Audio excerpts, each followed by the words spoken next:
అందరికీ వందనాలండి. ఈ దినం మనము కీర్తన గ్రంథము 30వ అధ్యాయము ధ్యానం చేసుకుందాం. ఈ వాక్య భాగంలో మనము ఏమి నేర్చుకునే ప్రయత్నం చేద్దామంటే, దేవుని యొద్ద నుండి అద్భుతములు పొందుకొను విధానము. మన దేవుడు అద్భుతాలు చేయ దేవుడు. ఆయన పేరే అద్భుతాలు చేయ దేవుడు అని చెప్పి యెషయా గ్రంథంలో రాయబడి ఉంది.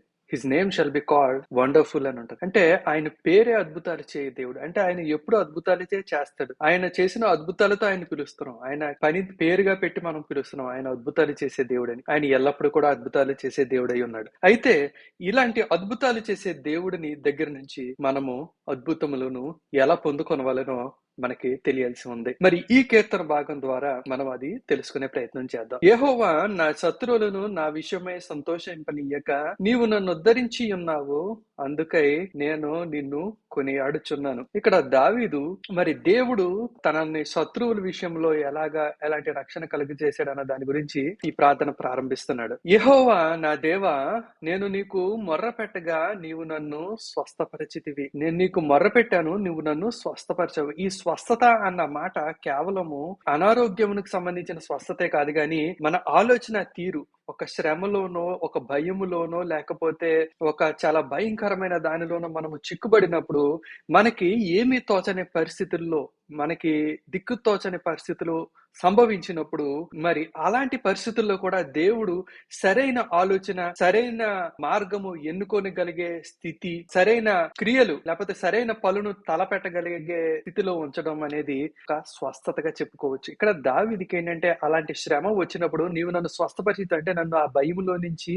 నన్ను అలాగా అచేతనమైన స్థితిలో నుంచి నన్ను విడిపించి సరైన ఆలోచన చేసి సరైన మార్గమును అవలంబించేలాగా నన్ను తీర్చిదిద్దావు అని చెప్పేసి అన్నాడు. ఇదే మొదట ముందు వచనంలో కూడా ఉద్ధరించి ఉన్నావు అని చెప్పేసి అన్నాడు. అంటే నువ్వు నన్ను లేవనెత్తావు, నువ్వు నన్ను బలపరిచావు, నువ్వు నాకు నిరీక్షణనిచ్చావు. ఇవన్నీ కూడా లేవనెత్తబడుట, బలపరచుట, నిరీక్షణనిచ్చుట, ఎంకరేజ్మెంట్. దేవుడు అంటే ఒక పని చేయడానికి, ఒక దానికి పూనుకోవడానికి కావలసిన మోటివేషన్, ఆ శక్తిని, సామర్థ్యమును దేవుడు అనుగ్రహిస్తాడు. దీనిని దావీదు ఏంటంటే నన్ను ఉద్ధరించి ఉన్నావు అని చెప్పి మొదటి వాక్యంలో చూసినట్లయితే రెండో వాక్యంలో నన్ను స్వస్థపరిచావని చెప్పేసి అంటున్నాడు. యెహోవా పాతాళములో నుండి నా ప్రాణమును లేవనదీసితివి, నేను గోతులోనికి దిగకుండా నీవు నన్ను బ్రతికించితివి.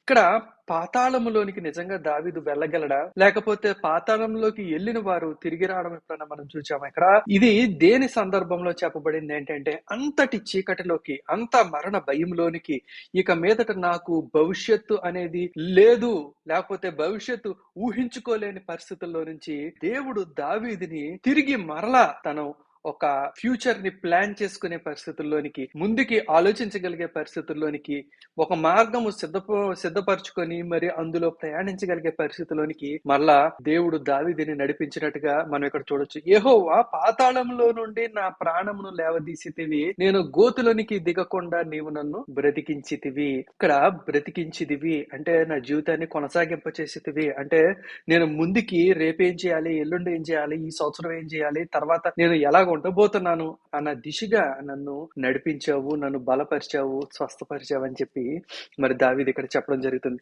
యెహోవా భక్తులారా ఆయనను కీర్తించుడి, ఆయన పరిశుద్ధమైన జ్ఞాపకార్థ నామమును బట్టి ఆయనను స్తుతించుడి. ఇక్కడ రెండు పదాలు మనం ముఖ్యంగా చూసుకున్నట్లయితే కీర్తించుడి, స్తుతించుడి. మనము ఎప్పుడైనా ఎవరినైనా చేసిన క్రియలను బట్టి కీర్తిస్తాము, పొందుకున్న దాన్ని బట్టి స్తుతిస్తాము. యెహోవా భక్తులారా ఆయనను కీర్తించుడి అంటే ఆయనను కీర్తించమన్నాడు. ఆయన చేసిన గొప్ప కార్యములు బట్టి, ఆయన ఎంత గొప్ప కార్యములు చేశాడో, ఎంత బ్రహ్మాండకరమైన కార్యములు చేశాడో.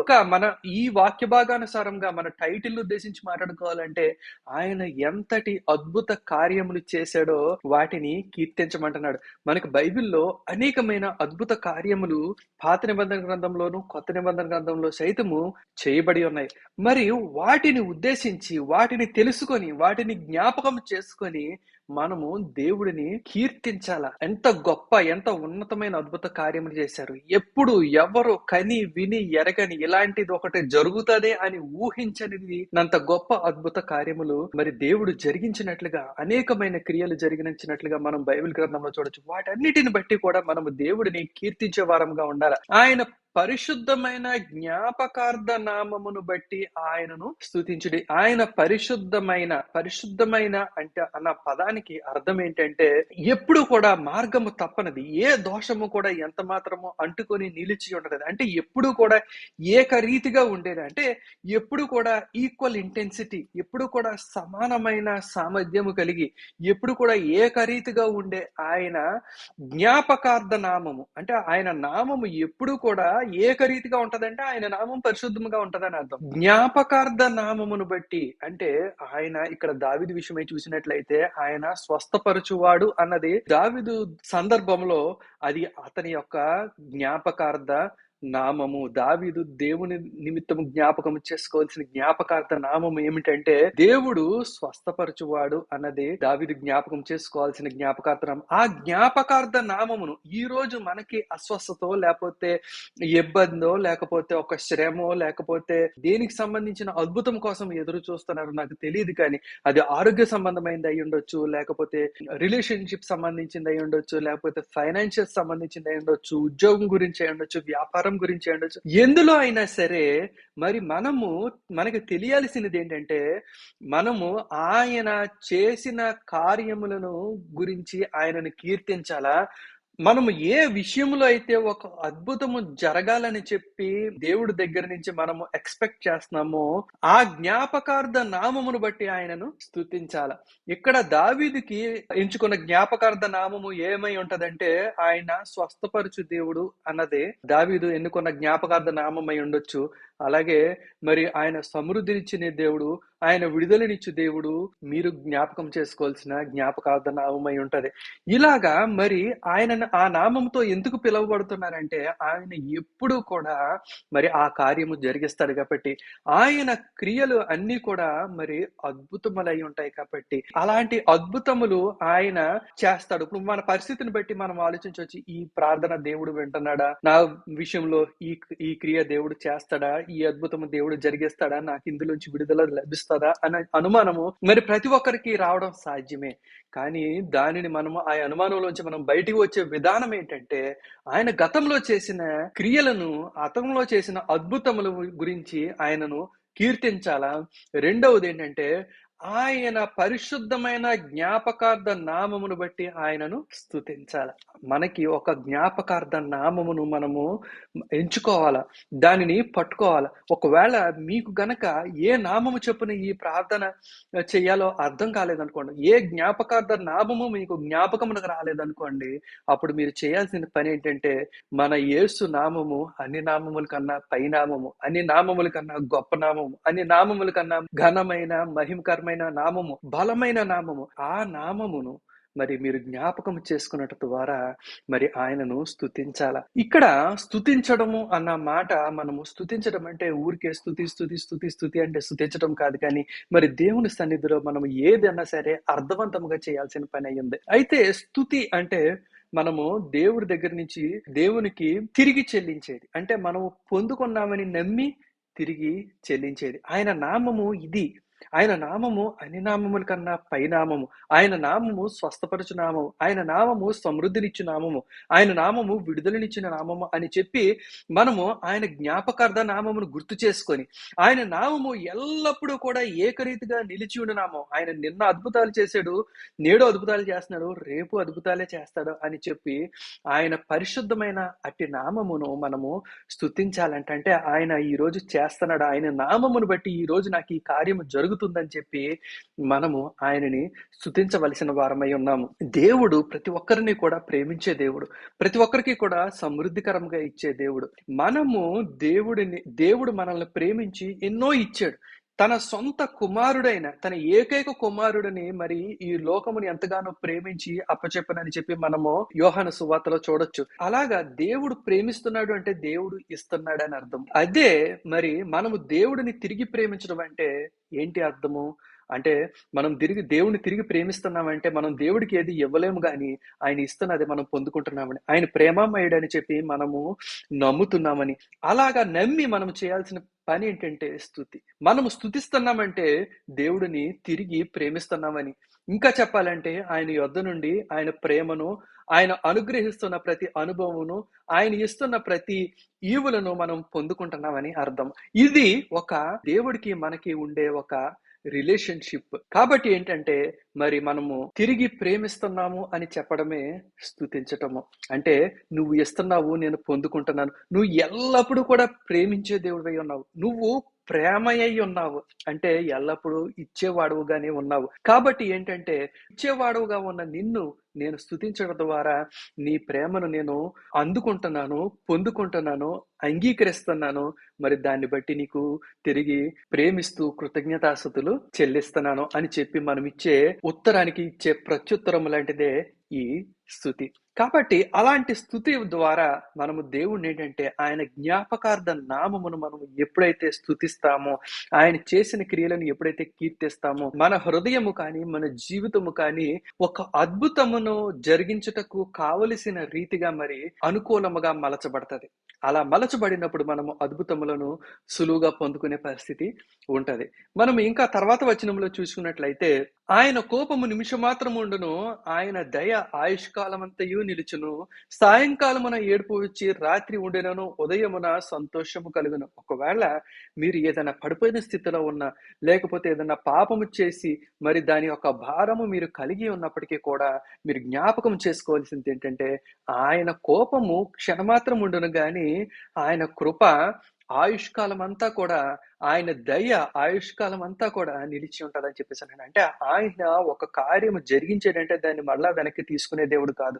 ఆయన ఒకటి ఇచ్చాడంటే మరి అది ఆయుష్కాలం అంతా ఉంటది. కాబట్టి ఏంటంటే మనము సహనం కలిగి, ఓపిక కలిగి, అన్నిటికన్నా మించి ఆయన ప్రేమించేవాడని, ఆయన నామమును ఎరిగి ఆయన కొరకు కనిపెట్టి ఆశతో మనము ప్రార్థన చేయాలి. ఎంత మాత్రం కూడా మనం ఆశను విడిచిపెట్టుకునే వారంగా, నిరీక్షణ లేని వారముగా, నిరాశకి లోనైపోయిన వారముగా మనం ఎంత మాత్రము ఉండకూడదు. కానీ మరి ఇలాంటి వచనము ద్వారా మరి మనము ఆశతో ప్రార్థన చేయాల. నేనెన్నడూ కదలనని నా క్షేమ కాలమున అనుకొంటిని, యెహోవా దయగలిగి నీవే నా పర్వతమును స్థిరపరిచితివి. నీ ముఖమును నీవు దాచుకొనున్నప్పుడు నేను కలత చెందితిని. ఇక్కడ దావీదు యొక్క పర్వతము అంటే దావీదు యొక్క అధికారమును, దావీదుని మనము ఒక ఇండివిజువల్ పర్సన్ లాగా చూడలేము. కానీ దావీదు అంటే ఒక రాజ్యము, దావీదు అంటే ఒక సిస్టమ్, ఒక వ్యవస్థ. అలాంటి వ్యవస్థనంతటిని కూడా ఇక్కడ దావీదును ఒక్కడనే కాపాడాడని చెప్తలేదు. మరి దావీదు తన కొరకు ప్రార్థన చేసుకొని తన మనసులో నెమ్మది పొందుకొని తనంతట తానుగా జీవిస్తే కాదు. కానీ మరి తన కింద ఉన్న వ్యవస్థ ఏదైతే ఉన్నదో, తన రాజ్యం ఏదైతే ఉందో దాని అంతటి నిమిత్తం కూడా దావీదు ప్రార్థన చేయాల్సి ఉంది. ఇక్కడ దేవుడు దావీదుని కాపాడడమే కాదు, దావీదు యొక్క వ్యవస్థను, నా పర్వతమును స్థిరపరిచితివి, నీ ముఖమును నీవు దాచుకున్నప్పుడు నేను కలత చెంది తిని, యెహోవా నీకే మొర్రపెట్టి తిని, నా ప్రభువును బతిమాలుకొంటిని. నేను గోతిలోనికి దిగిన ఎడల నా ప్రాణము వలన ఏమి లాభము? మన్ను నిన్ను స్తుతించిన నీ సత్యమును గూర్చి అది వివరించునా? మన్ను నిన్ను స్తుతించునా, సత్యమును గూర్చి వివరించునా అంటే మనలో చాలా మంది ఇదేదో మంచి వెర్స్ లాగా, లేకపోతే బాగుంది, ఇది చాలా ధీరంగా ఉంది అని చెప్పేసి దీన్ని ఎత్తుకోవడం కాదు. కానీ మనం ఇక్కడ నేర్చుకోవాల్సిన ఆత్మానుసారమైన సంగతి ఏంటంటే, స్తుతించలేని పరిస్థితి ఏదైతే ఉందో, మనల్ని మనం లేవనెత్తుకోలేనిది, దేవుడి మీద మనం నిరీక్షణ ఉంచలేని పరిస్థితి ఏదైతే ఉందో అది ఒక రకంగా చెప్పాలంటే చావుతో సమానము. మనము అటువంటి చనిపోయిన స్థితిలో, లేకపోతే అచేతనమైన స్థితిలో, నిశ్చలమైన స్థితిలో మనం ఎంత మాత్రము ఉండకూడదు. కానీ మనము సజీవులము కనుక, మనము సజీవముగా ఉన్నాము కనుక ఆయనని ఎల్లప్పుడూ స్తుతించే వారముగా మనం ఉండాలని చెప్పి దావీదు ఇక్కడ తెలియచేస్తున్నాడు. మన్ను నిన్ను స్తుతించునా అంటే మట్టిలో ఉన్నవారు మాత్రమే, పాతి పెట్టబడిన వారు మాత్రమే, జీవించలేని వారు మాత్రమే దేవుడిని స్తుతించలేని స్థితిలో ఉంటారు. మనము జీవిస్తున్నామంటే, మనము బతికి ఉన్నామంటే మనం ఎల్లప్పుడూ కూడా మరి దేవుడిని స్తుతించే వారముగా ఉండాలి. నీ సత్యమును గూర్చి అది వివరించునా అంటే దేవుడు ఉన్నాడు, దేవుడు ఈ కార్యం చేశాడు అని చెప్పి సాక్ష్యం చెప్పేవాడు ఎవడు? చనిపోయిన వాడు మాత్రమే మరి సాక్ష్యము చెప్పలేని స్థితిలో ఉంటాడు. దేవుని క్రియలను జ్ఞాపకం చేసుకోలేని స్థితిలో, ఆయన జ్ఞాపకార్థ నామమును కీర్తించలేని స్థితిలో, ఆయనకు స్తుతించలేని స్థితిలో మరి చనిపోయిన వారు మాత్రమే ఉంటారు. మనము అలాంటి స్థితిలో ఉన్నట్టుగాని మనము ఐడెంటిఫై చేసుకొని ఉంటే, ఆ స్థితిలో నుంచి మనము బయటికి వచ్చి మరి మనము ఆయనను స్తుతించి, ఆయనను చేసిన క్రియలను బట్టి ఆయనను కీర్తించి, ఆయన నామమును బట్టి, ఆయన పరిశుద్ధమైన జ్ఞాపకార్థ నామమును బట్టి ఆయన కీర్తించు వారముగా ఉంటే, ఆయన యొక్క శక్తివంతమైన, అద్భుతమైన కార్యములు మన జీవితంలో జరిగించేవాడుగా ఆయన ఉంటాడు. దాని ద్వారా మనము ఇంకా ఆయన యొద్ద నుండి పొందుకున్న కార్యములను బట్టి ఆయనను బహుగా స్తుతించొచ్చు, కీర్తించొచ్చు. ఆయన సత్యమును గూర్చి మనము వివరించొచ్చు.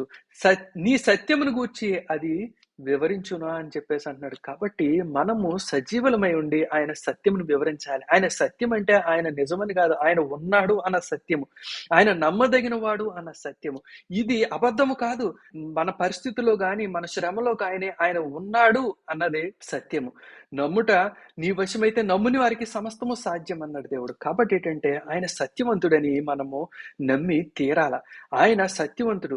మనం ఎక్కడ ఉన్నాడు అనుకుంటామో, ఏ శ్రమనైతే ఆయనకు అప్పగిస్తామో, ఏ శ్రమలో అయితే ఆయన సహాయమును ఎక్స్పెక్ట్ చేస్తామో, లేకపోతే ఎందులో అయితే విడుదలను ఎక్స్పెక్ట్ చేస్తున్నామో, మరి ఆయన అక్కడ ఉన్నాడని మనం నమ్మినప్పుడు ఆయన సత్యవంతుడు, ఆయన నమ్మదగిన వాడు. కాబట్టి అక్కడ ఆయన ఖచ్చితంగా ఉంటాడు, ఉండి తీరతాడు. ఆయన ఉన్నప్పుడు, ఆయన క్రియ చేసినప్పుడు మనము ఆయన సత్యమును వివరించగలుగుతాం. దేవుడు ఉన్నాడు, దేవుడు నా ప్రార్థనను విన్నాడు, దేవుడు నాకు ఈ కార్యమును చేశాడు, ఇలాగ చేశాడు, ఇంత గొప్పగా చేశాడు, ఇంత గొప్ప విడుదల నాకు సంభవించిందని చెప్పి మనము ఆయన సత్యమును వివరించే వారముగా ఉంటాం.